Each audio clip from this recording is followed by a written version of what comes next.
This is a case of topical phaco in a NS3 plus grade cataract. I am going to show you the groove and chop technique of topical phaco emulsification. So by now 2 side ports have been made 4 clock hours apart, and some intracameral lignocaine has been injected into the anterior chamber to aid in the topical anesthesia. A main port with 2.8 mm keratome has been made. The incision should be biplanar or triplanar for it to be self-sealing. Anterior capsule has been stained with 0.6% trypan blue dye, and after 5 to 6 seconds it is being washed with balanced salt solution. Now we form the chamber with 2% HPMC. I prefer to put some viscoelastic above the cornea to aid in the visualization while doing the rhexis. Now the globe is stabilized with the help of a iris repositor through the left side port, and 5 to 5.5 millimeter continuous curvilinear capsular rhexis is being done with the help of a Utrata forceps. Now the rhexis is complete, and we proceed to do the hydrodissection using a 27 gauge cannula.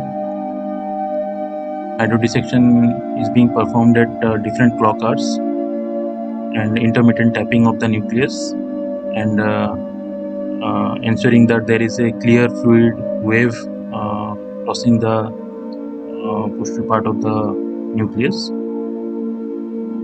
Rotate the nucleus after the hydrodissection has been complete, just to ensure that there is no corticocapsular adhesion. I prefer to use the modified soft cell technique of Arsenov, that is viscoadaptive substance followed by some viscocohesive substance. So now we introduce the phaco tip into the anterior chamber, and with the help of vacuum we aspirate some loose superficial cortex that is present there. The nucleus is freely rotating. So now we make a small trench with the help of phaco 1 mode. It has to be only a few millimeters in size, and after the trench is complete you can shift to phaco 2 mode, get a good hold of the nucleus using the vacuum, and then with the help of a sharp chopper we can do vertical chops. So now I have done multiple vertical chops to divide the nucleus into 4 quadrants.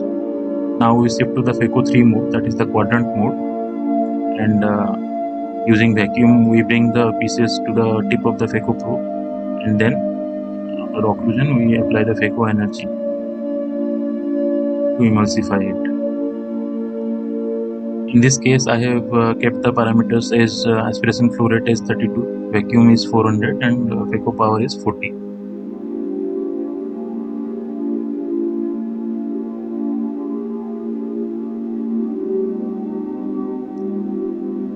By now half of the nucleus has been emulsified, so this is the third piece.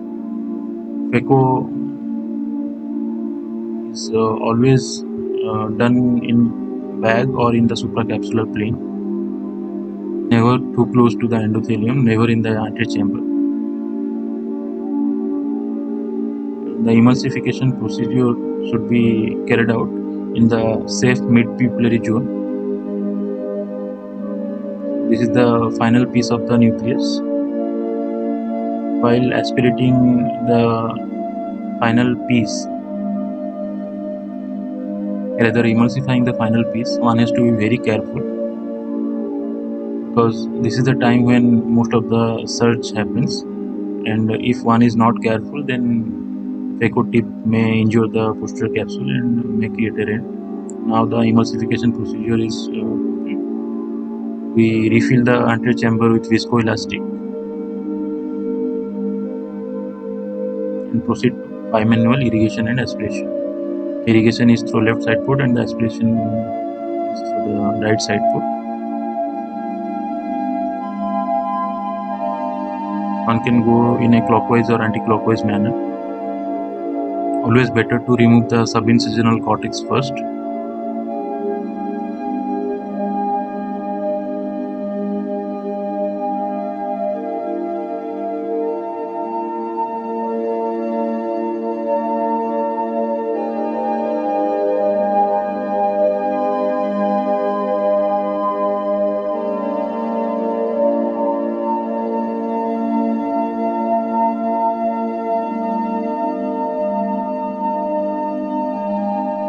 have changed hands, and irrigation is through right side port and the aspiration is through the left side port to remove the subincisional cortex at 9 o'clock.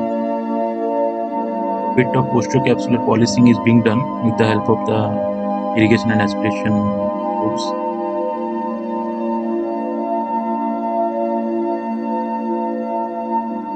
I prefer to inject the intraocular lens using the hydroimplantation technique.